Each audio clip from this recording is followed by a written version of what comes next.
Sejam bem-vindos à TV Púlpito do Sertão Reformado. Amém. Bom dia, povo de Deus. Igreja do Deus vivo, coluna e baluarte da verdade. Assim devemos nos enxergar. Nós não somos um clube social. Ainda que o clube social, na nossa existência, ele tem o seu lugar, não é? Quem é que é associado a algum clube social aqui? Não é? Tem o seu lugar. Mas a igreja não é um clube social. A igreja também não é uma empresa, e a empresa também tem o seu lugar na nossa existência. Louvado seja o Senhor pelas empresas, pelos empresários, que eles prosperem, porque prosperidade para eles é mais emprego para os petrolinenses, juazeirenses. Temos que ter essa percepção, gente, em o nome do Senhor Jesus Cristo. Se o empresário prospera, é mais trabalho, é mais emprego, é mais gente trabalhando, é mais pão dentro de casa. Ainda não é a pastoral, mas eu aproveito para dizer o seguinte: eu tenho procurado praticar isso até dirigindo ou caminhando. Cada nova loja que eu percebo, a abertura, a inauguração, eu vou passando de carro, diminuo a velocidade e falo: Senhor, abençoe esse empreendedor. Com certeza ele está investindo, ele está esperando sucesso, progresso, mas que esse progresso venha e ele conceda empregos, empregos e mais empregos. Não importa se ele é crente, se ele é ímpio, é um empreendedor, abençoa. Faça isso, meu irmão. Eu passo ali para a integração, quando eu vou visitar minha mãe, e eu olho para um lado e vou abençoando. Senhor abençoa, Senhor abençoa, Senhor abençoa. Mas, acima de tudo, que cada empresário aí conheça e reconheça Jesus como Senhor e Salvador das suas vidas. É isso, uma igreja pujante é isso. Ela ama também a sua cidade. O Senhor mandou o seu povo, que estava exilado na Babilônia, orar pela Babilônia, gente. O seu povo estava exilado na Babilônia, o Senhor pediu, ordenou que orassem pela Babilônia. Pois a prosperidade da Babilônia, no aspecto econômico, seria usufruída por eles. A teologia bíblica é muito mais do que nós imaginamos. Muitas vezes nós pegamos Deus, queremos colocar numa caixinha. É claro que alguns teólogos liberais dos infernos usam essa expressão para justificar os seus liberalismos teológicos demoníacos. Não tem nada a ver essa expressão, coloca Deus numa caixinha, usada na boca dos liberais. Liberais são ministros do diabo. Os liberais não pregam o evangelho, eles pregam outro evangelho. Fique certo isso, tá bom?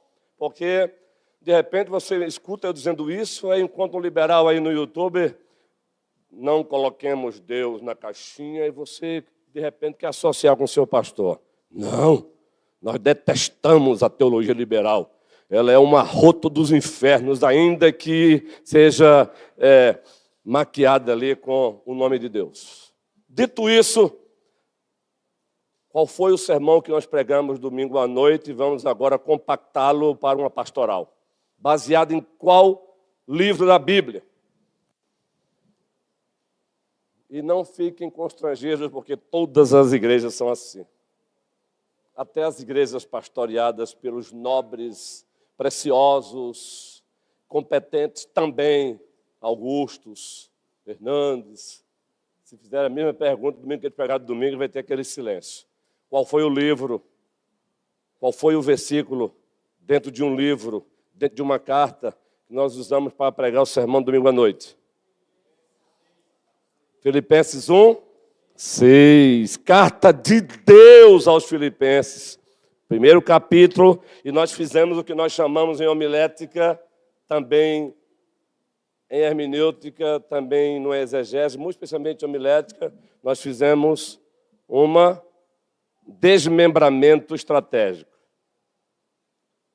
do texto completo. E qual foi o tema do sermão? A esperança da conclusão futura impulsiona a esperança, ou melhor, a perseverança na ação presente.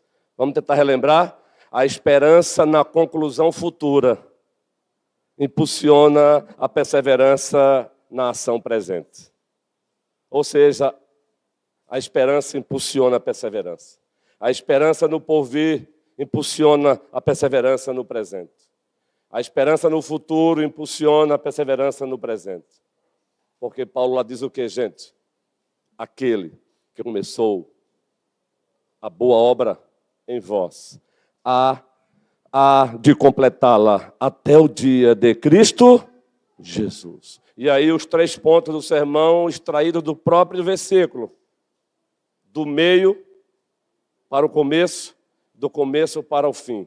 Foi essa a logística. No meio temos ali, aquele que começou a boa obra.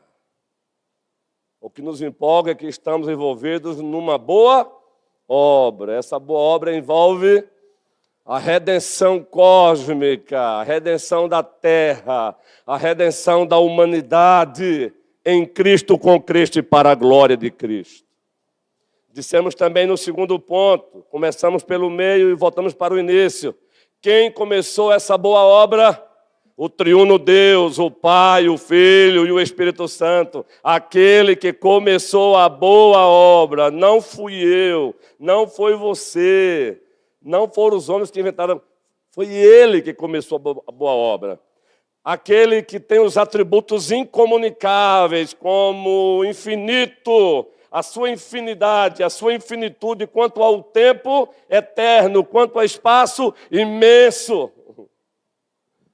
Aquele que, quando o assunto são os seus atributos de soberania, vontade decretiva, vontade de propósito e poder. Quanto ao poder, poder absoluto, poder ordenado, louvado seja o seu nome. O que nunca vai faltar para Deus é recursos para concluir a obra que Ele começou. Aquele que começou a boa obra, Ele tem todo recurso, todo recurso. É por isso que estamos aqui, em pleno século 21. E aí o terceiro ponto do sermão, pulando para o final. Começamos pelo meio, a boa obra. Voltamos para o início, aquele que começou, o triuno Deus, o Todo-Poderoso, o El Shaddai. E o final, a esperança. Há de concluir. Ele vai concluir, Ele vai consumar. Nós que somos de tradição reformada e nós estudamos escatologia, existe um linguajar que é nosso. Quando o assunto envolve os últimos acontecimentos, ou o escatom, o já e o ainda não. Vamos lá, o já e o ainda não. O já, repitam, e o ainda não. Já fomos arrancados das trevas para a luz. Mas ainda não usufruímos da plenitude dessa libertação, pois ainda carregamos o pecado dentro de nós. Já e ainda não. Já somos cidadãos do reino de Deus, já, mas ainda não na sua plenitude. Eu leciono também escatologia nos seminários, eu amo escatologia. Especialmente nos aspectos que são consenso. Nos aspectos onde existe dissenso, a gente trabalha também, mas sempre chamando a unidade, ao amor, porque nós reformados temos uma mania de concentrarmos todas as nossas energias nos dissensos escatológicos e nos esquecemos dos consensos. Por exemplo, consenso escatológico, um pré-milenista querer da mesma forma, um amilenista do mesmo jeito, um pós-milenista do mesmo jeito. Jesus Cristo voltará. Se antes do milênio, se depois do milênio, meu irmão, uns acham que sim, outros que não. Certo é, Ele voltará visivelmente, corporalmente, publicamente. Então, já e eu ainda não. Aquele que começou a boa obra há de completar. Ele vai consumar. Doutrina da consumação. No ano passado, nós trabalhamos aqui, fizemos um treinamento compacto para que os nossos PGS, na hora certa, eles se materializem. E nós trabalhamos aqui o que nós chamamos de a moldura da teologia bíblica, que pode também ser usada como a moldura da evangelização reformada. A moldura da teologia bíblica reformada, e aí que avançando para a evangelização reformada, ela se encontra dividida em 4 partes. Alguns teólogos bíblicos querem apenas 3, citam apenas 3. Didaticamente, eu prefiro as 4. Quais são essas 4 partes da moldura da teologia bíblica reformada? Quais são as 4 partes da moldura da evangelização reformada? Número 1, criação. Número 2, queda. Número 3, redenção. Número 4, consumação. Aquele que começou a boa obra há de completá-la. Ele a levará a cabo. E aí, tudo para dizer para você, a esperança da conclusão futura impulsiona a perseverança no presente. O que me faz continuar não sou eu mesmo. O que me faz prosseguir no ministério não sou eu. O que me faz continuar no ministério, ainda bem, é Ele. É a esperança de que Ele vai concluir. Mas aí, nós reformados temos uma mania. Até alguns líderes, por esse Brasil afora, de eliminar totalmente o homem nesse processo. Nós temos uma mania de nos esquecermos que essa conclusão passa por um processo. Aquele que começou a boa obra, ele não parou, ele continua fazendo. Significa que, olha, há de completar. Implicitamente aí ele está dizendo, existe um processo. Existe um processo. Para essa conclusão, existe um processo em execução no presente. Existe um processo em execução no presente. E qual é o nosso problema como reformados? É que nós pegamos os próprios atributos de Deus e colocamos em antagonismo com outros atributos de Deus. Exemplo. Deus há de completar. Então, para que me preocupar em evangelizar? Deus vai completar a obra. Para que ler a Bíblia com frequência? Deus vai completar a obra. Para que orar? É claro que ninguém diz isso diretamente, mas nas entrelinhas.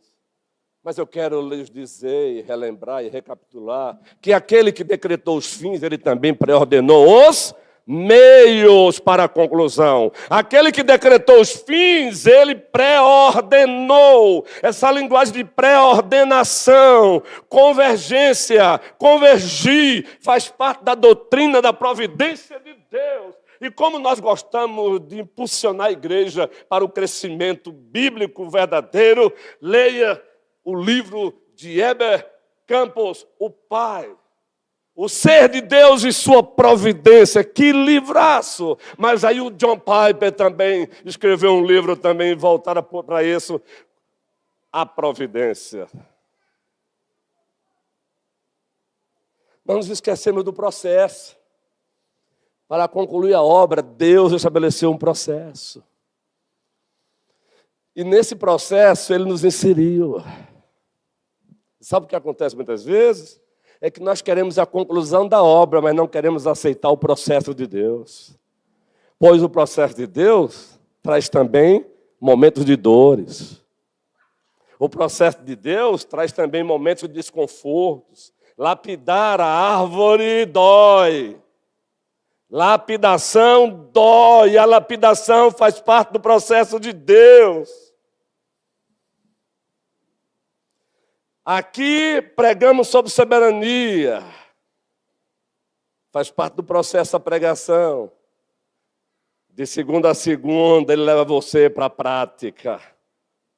E aí ele consente um probleminha ali, para saber se você de fato confia na soberania dele. Aí ele consiste um outro problema ali, para saber se de fato você confia na soberania dele. Entende agora? Aí ele consente que alguém pise no teu pé, porque você orou e disse, ó Senhor, eu quero ser uma pessoa mais paciente. Aí ele diz, vamos para o treinamento. Você está no treinamento. Aí ele mesmo consente com um crente que não está vigiando, mas é crente, é teu irmão. Mas para não vigiar, aí ele consente, teu irmãozinho chega lá e mete no pisão. Por favor, a linguagem metafórica representa aqui muitas coisas. Aí ele dá um pisão no teu pé. Aí quando ele dá um pisão no teu pé, o que é que você faz? Não é crente. Se fosse crente, não pisaria no meu pé. Com as nossas mentes moralistas. Moralidade cristã é uma coisa. Moralismo, o Senhor tem nojo. É quando eu passo a usar-me a mim mesmo como padrão para julgar o outro. Aí é desgraça, isso é moralismo. Mas quando o padrão para julgar o outro é o mesmo padrão que eu julgo a mim mesmo, e esse padrão é uma pessoa, e essa pessoa é Jesus Cristo, você bota a mão na boca, eu boto a mão na boca, cale-se diante dele toda a terra. Deus é Deus, esse é o Senhor a quem nós seguimos. Fique tranquilo, são 22 anos, 26 anos pregando assim, viu? Aqui até que é uma raridade, lá no Cabo Santo Agostinho, eu já rachei um púlpito. Eu prometo que aqui eu não irei rachar, porque aí eu vou cortar minha mão. Então, nada de novo quanto a mim. E quando pede para eu mudar, eu digo, opa, só tem um que pode me mudar, o nome dele é Iavé. Se ele quiser, ele muda, porque eu também estou no processo. Nós queremos a conclusão da obra, mas não queremos submeter ao processo. Aí aqui e acolá encontramos crentes querendo virar as costas para Deus porque não passou no vestibular. Querendo virar as costas para Deus porque... Querendo virar as costas para Deus porque... Aquele que começou a obra AD, isso pressupõe processo. O apóstolo Paulo, escrevendo aos Filipenses, disse, eu não julgo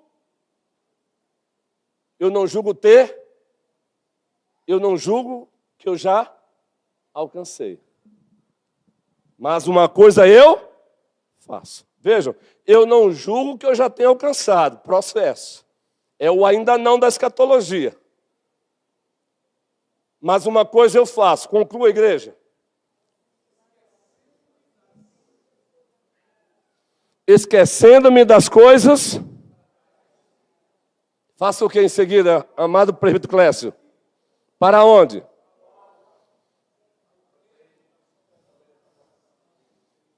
Entendeu, Camila Guerreira? Tu és uma inspiração, guerreira. É isso aí, continue. Prossigo para o alvo. Processo. Vocês acham que as cadeias de Paulo não fizeram parte do processo de Deus para ele? Ora, queridos, quando Deus se apresenta a Ananias e diz, vai ter com Saulo, ele se encontra na rua direita, na casa de um Simão. Qual foi o contra-argumento de Ananias? Igreja. Qual foi o contra-argumento de Ananias?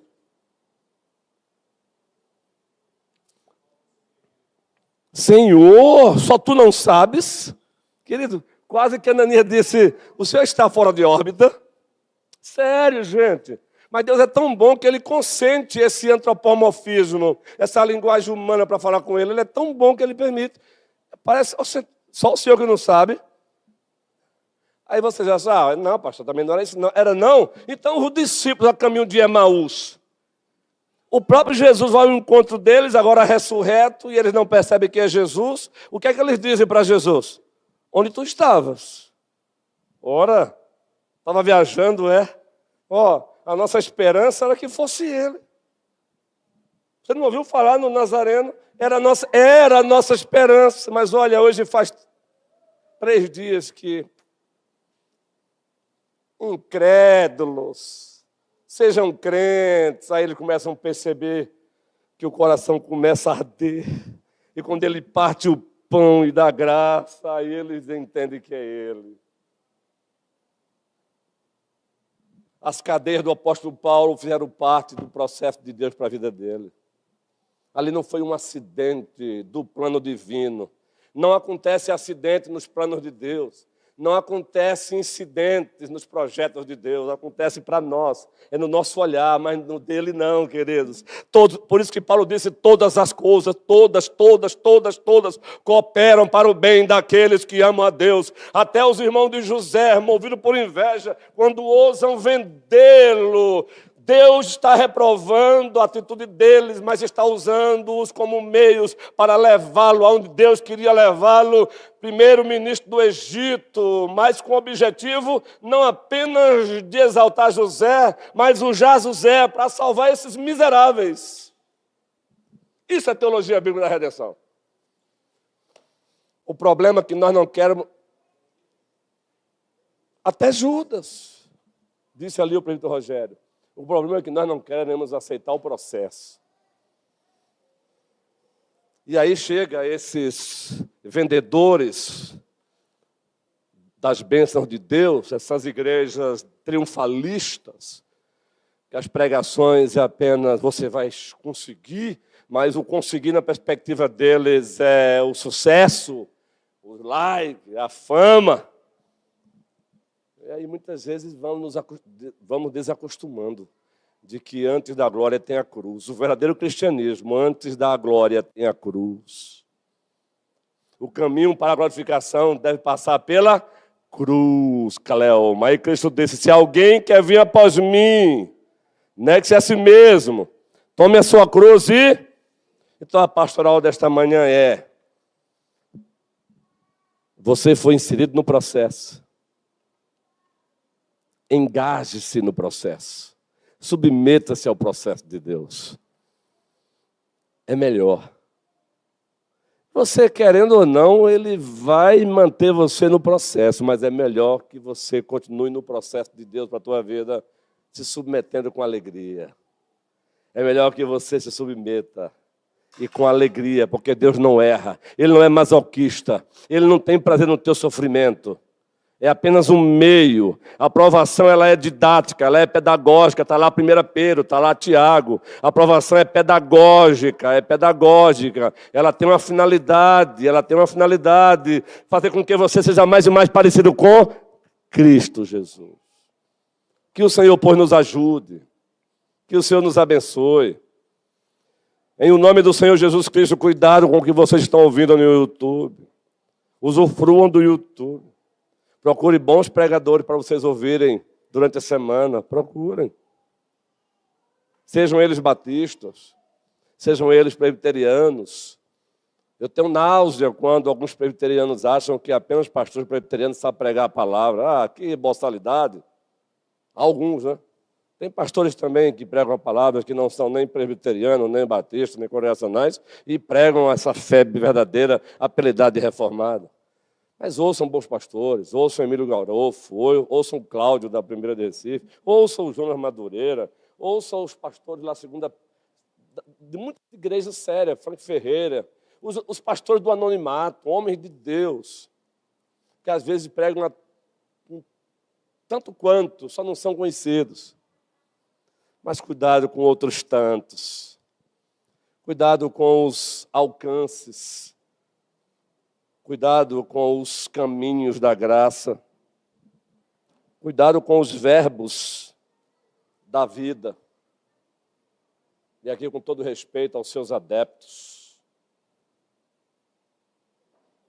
Mas não é tempo de brincar.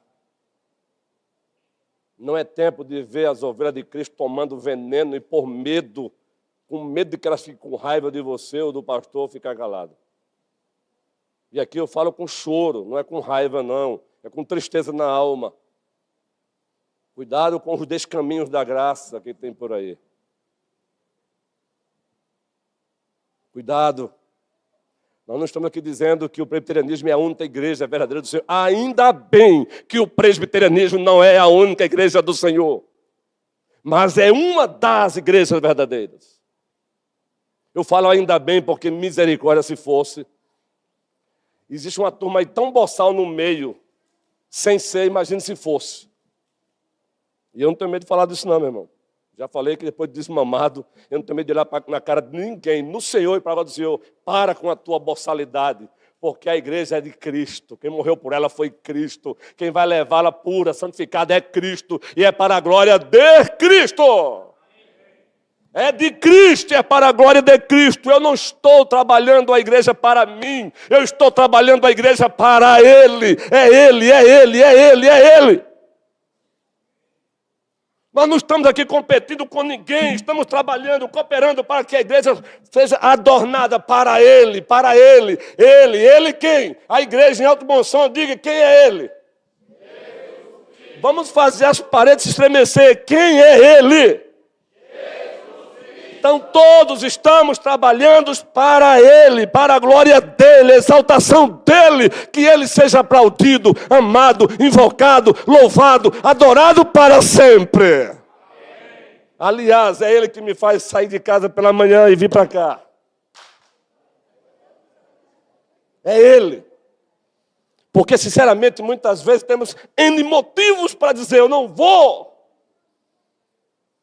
Mas quando eu olho para Ele, quando eu fito os olhos nele, na noiva dele, e o que ela será um dia, e ele me convidou para participar desse projeto lindo, que maravilha. Aquele que começou a boa obra está aqui, ó. A boa obra está acontecendo. E aí eu encerro